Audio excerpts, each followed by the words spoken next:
ശബരിമല സ്വർണ്ണക്കൊള്ളയിൽ കൂടുതൽ ദേവസ്വം ബോർഡ് രേഖകൾ പ്രത്യേക അന്വേഷണ സംഘം പിടിച്ചെടുത്തു. ഉണ്ണികൃഷ്ണൻ പോറ്റിയുടെ സാമ്പത്തിക ഇടപാടുകളെക്കുറിച്ച് സഹായി അനന്തസുബ്രഹ്മണ്യം പ്രത്യേക അന്വേഷണ സംഘത്തിന് മൊഴി നൽകിയതായും സൂചനയുണ്ട്. അതിനിടെ ഇടക്കാല വിധിയിലെ പരാമർശം നീക്കാൻ Thiruvithamkoor Devaswom board president PS Prashanth ഹൈക്കോടതിയെ സമീപിക്കും. വിവരങ്ങളുമായി ഡാൻ കുര്യൻ ചേരുന്നുണ്ട്. ഡാൻ, ഈ സ്വർണ്ണക്കൊള്ളയുമായി ബന്ധപ്പെട്ട് ഇതുവരെയും പ്രത്യേക അന്വേഷണ സംഘം എന്തൊക്കെ തെളിവുകളാണ്, രേഖകളാണ് പിടിച്ചെടുത്തിട്ടുള്ളത്? അത് സംബന്ധിച്ച ഒരു വിവരങ്ങളും മാധ്യമങ്ങൾക്ക് ലഭ്യമായിട്ടില്ല.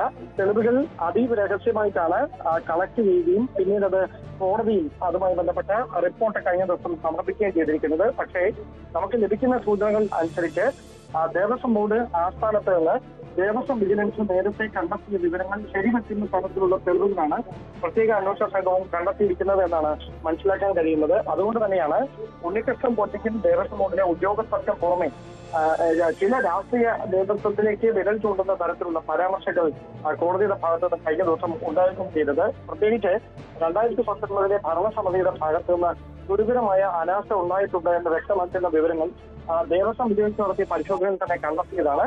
അതുമായി ബന്ധപ്പെട്ട കൂടുതൽ തെളിവുകൾ പ്രത്യേക അന്വേഷണ സംഘത്തിന് ലഭിച്ചിട്ടുണ്ട് എന്നാണ് സൂചന. മാത്രമല്ല, ഉണ്ണികൃഷ്ണൻ പോറ്റിയുടെ സഹായിയെ കഴിഞ്ഞ ദിവസം മണിക്കൂറുകളോളം ക്രൈംബ്രാഞ്ച് ഓഫീസിൽ വിശദമായി ചോദ്യം ചെയ്തിരുന്നു.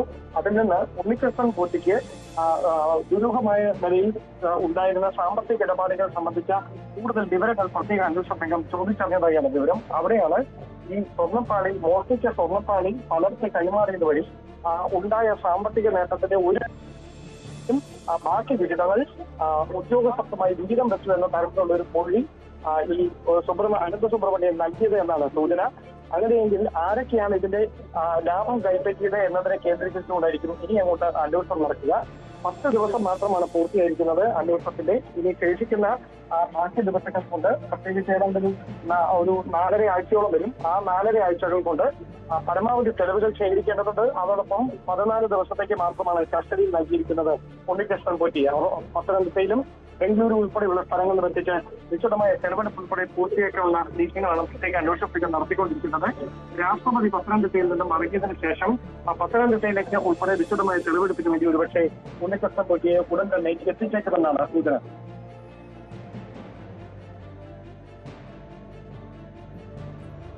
വ്യക്തമാണ്. ഡാൻ കുര്യനാണ് വിവരങ്ങൾ നൽകിയത്.